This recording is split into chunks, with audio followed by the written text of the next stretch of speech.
Assalamu alaikum wa rahmatullahi wa barakatuh. I hope you're doing good. I hope you're doing well.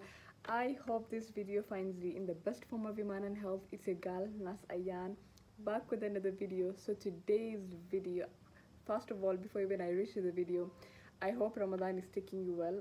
May Allah make us witness Laylatul Qadr in the last 10 days of Ramadan. Allahumma ameen. So today's video and more videos to come, this is a series that I'll begin. um, I'll be sharing stories with you guys of some of the nursing experience that I got to experience as a nurse from 2017. And yeah, let's dive into the video. But before we dive into the video, please like, share, comment, and subscribe, and do all of what is necessary for you to do. And yeah, let's dive into the video. So, as the title says, the first time ever I saw a corpse as a nursing student, as a first year nursing student. I know it sounds crazy. I know it sounds crazy, but let's dive into the video. Let's dive into the story.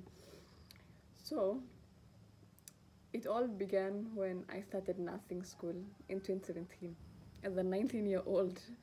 I know it sounds crazy. I started nursing as a 19-year-old, and by then I did not even have my national ID. I had my birth certificate only. Yeah, that's how young I was. So, you know, basically the good thing when you start as from certificate or diploma in nursing, the thing is that you don't, as a degree, you don't study the 4 years, all of the 4 years at once.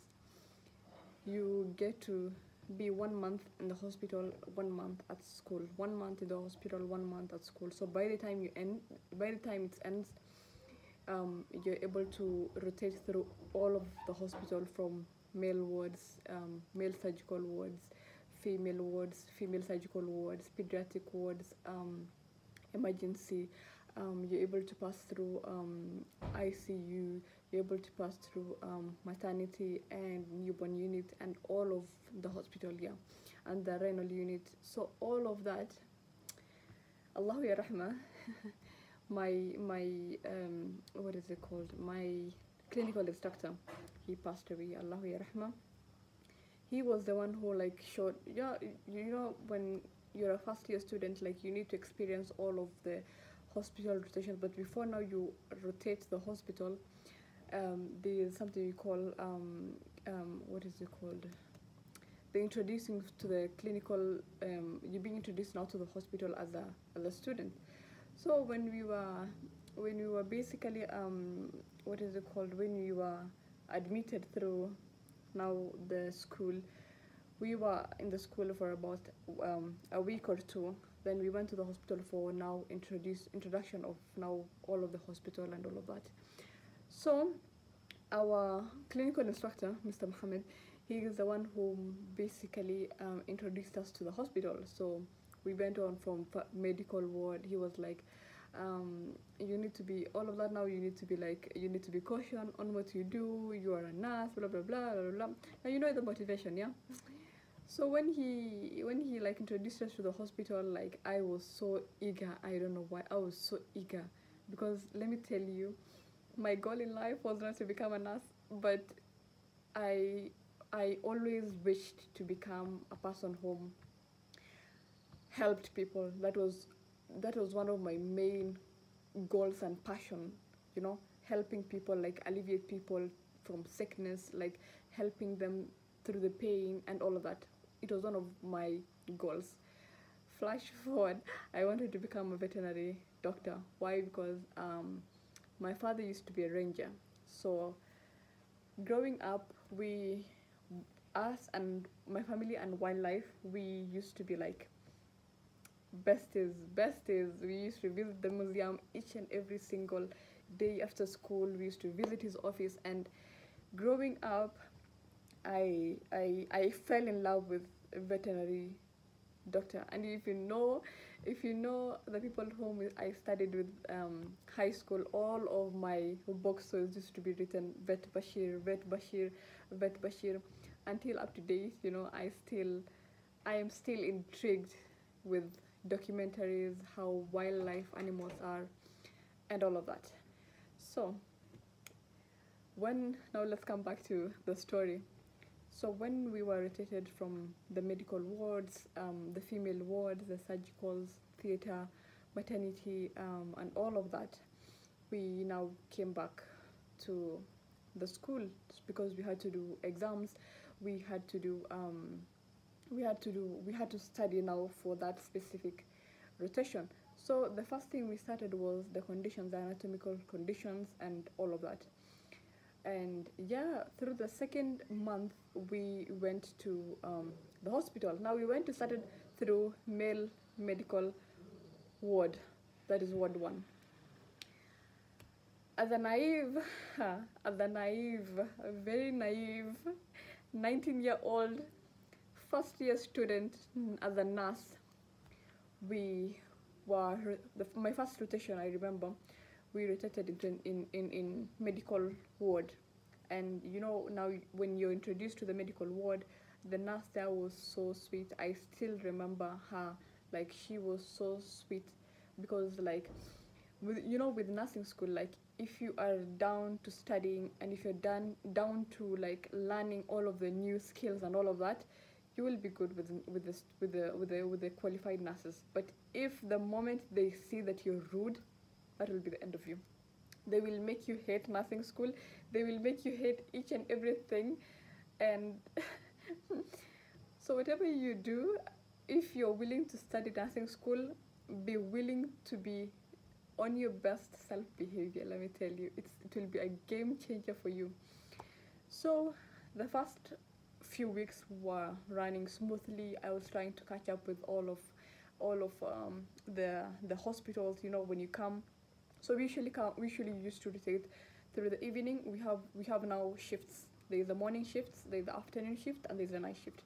So most of the students, we never used to go through night shifts, but most of it, like only 1 or 2 times you will be on night shifts, but most of the time you will be on morning and afternoon shifts. Why? Because all of the hospital activities used to happen in the morning and the afternoon rotations. So basically what we used to do in the morning when you come to the hospital, because we needed to be at the hospital by 7. If you're not at 7, the clinical instructor, he will send you back home. He'll be like, you cannot be in the hospital because you're too late.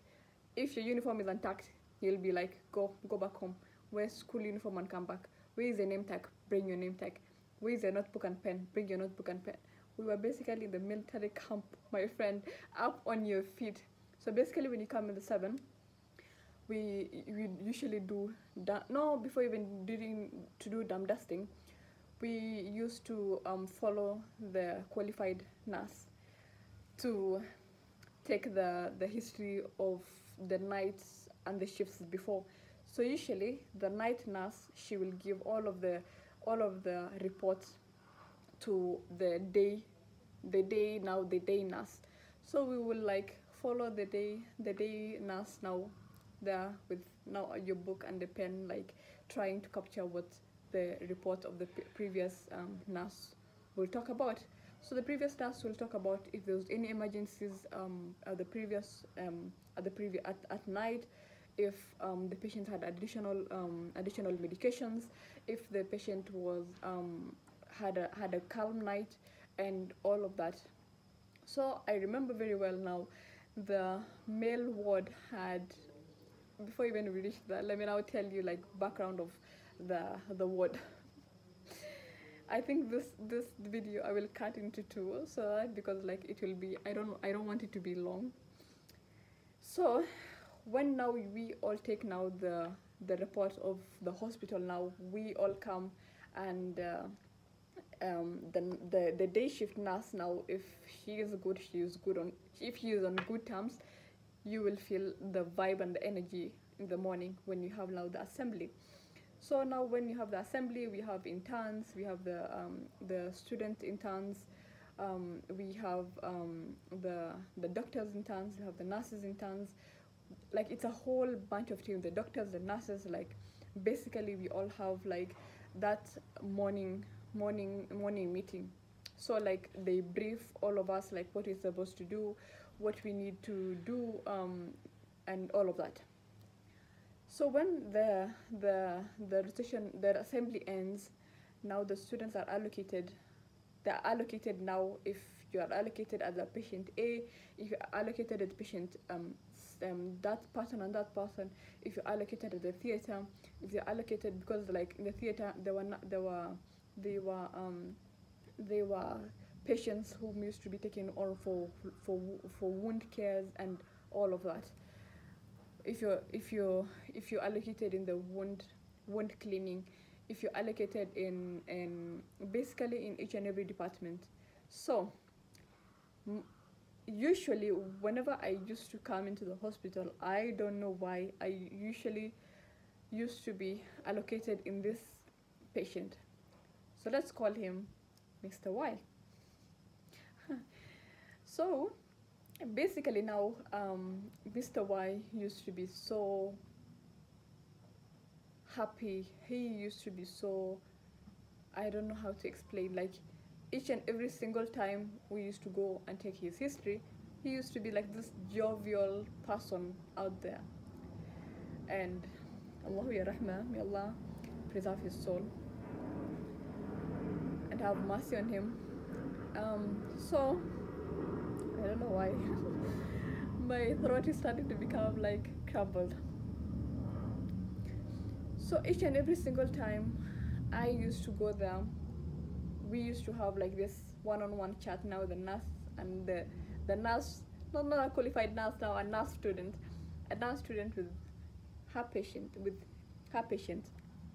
So each and every single time I will come there. How are you feeling? How are you doing? Did you sleep well?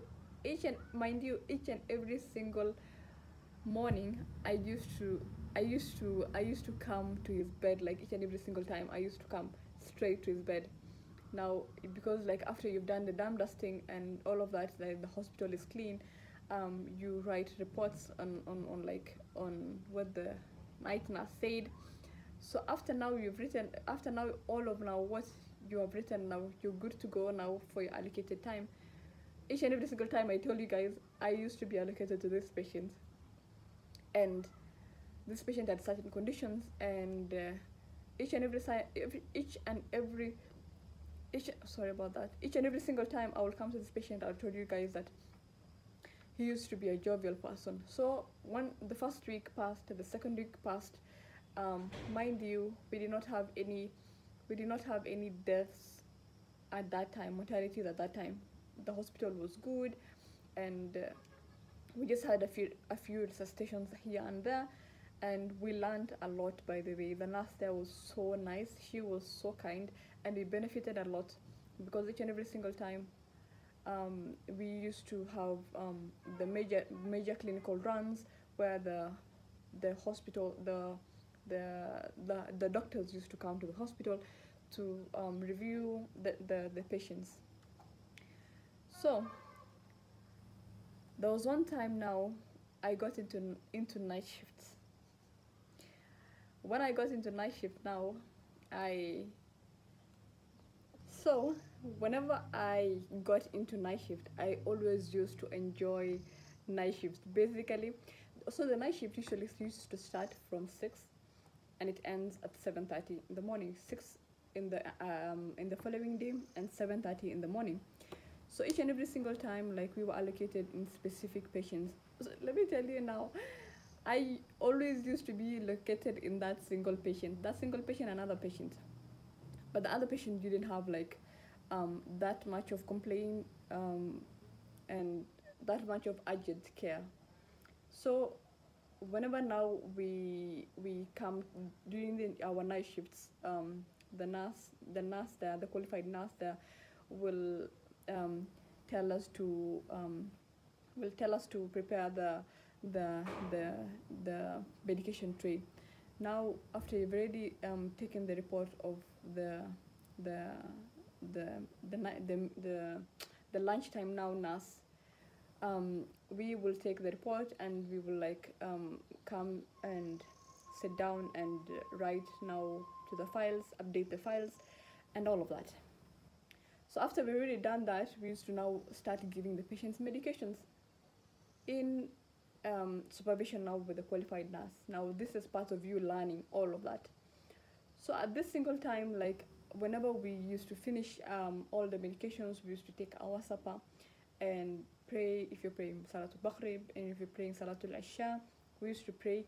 Then we used to now make sure that the patient's vital signs are stable, make sure the patients are comfortable to sleep, and if they cannot sleep, the night nurse now used to allocate us to each and every single patient. Now let me tell you now, each and every single time, I used to be allocated to this patient now, Mr. Y, and I don't know now. Each and every single person, in each and every single time, like the nurse will be like, "Oh, Ayan, we have allocated nurse Ayan, we have allocated you to this to Mr. Y. So make sure like he is comfortable. He is comfortable to sleep. He is not in pain, because if he's in pain, we used to give them pain medications like paracetamol. We used to give them like if it's they're in severe pains, if they need reviews, we used to call doctors like to come and review them. Just basically making sure that this patient is comfortable. Yeah. So each and every single time, like when you're getting to nursing, and the when you get to the night shift, you will be you'll be coming to the hospital at 4 nights. Then you are giving 3 nights off. Now you won't be coming to the hospitals. So all of these 4 nights, I will usually, when now the rotation has ended, I will usually come and sit right beside Mr. Y. Why? Because Mr. Y, he used to be like, he never used to get enough sleep. Why? Because I don't know why. And we used to have like one-on-one chat. Like I used to ask him like, how did this condition come about? Did you have any people that were there? Now the normal now a nurse and the patient now coming that rapport now, then he will basically tell me like all of Nani, all of how he came to get to know he had the condition, how many years he lived by it, if it triggered like his working Nanio, because like he got bedridden because of the condition, and each and every single time like he will always tell me that like always be good to the patients, always be good to your work. And he will also tell me like lifetime advices. Like until now I am truly grateful to be able to be told. The thing is that we always get experiences from old people. I don't know, but I am always intrigued. I always love to work with old people, because like old people, like elderly people, let me not call them old people, there's no old.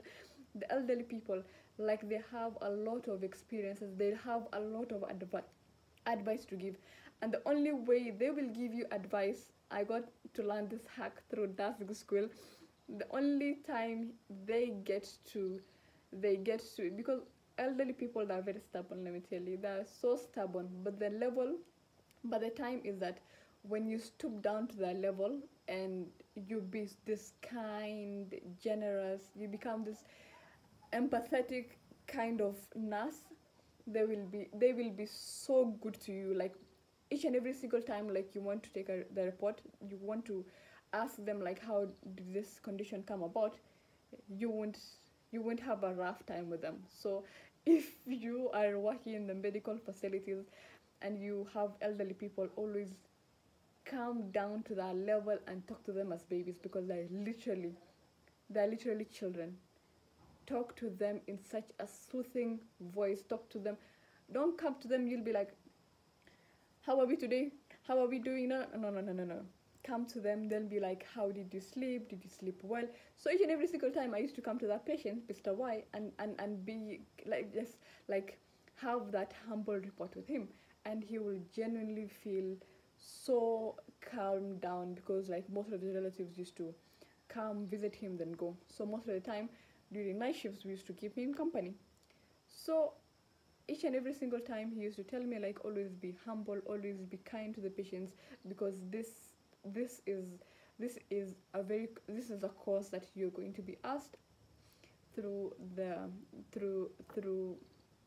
you're going to be asked in the day of judgment. Like, you're going to be asked, like, this is the course that we gave you, like, what did you do with it? So always be kind. If you're in the medical facilities, if you're working through humanity like services, please always be kind to a patient, because it will come back to you. So all of the 4 nights, when all of the 4 nights passed, this patient like was so well. Like, I did not have we did not see like any anything that was unusual with the patient. But 4 days passed.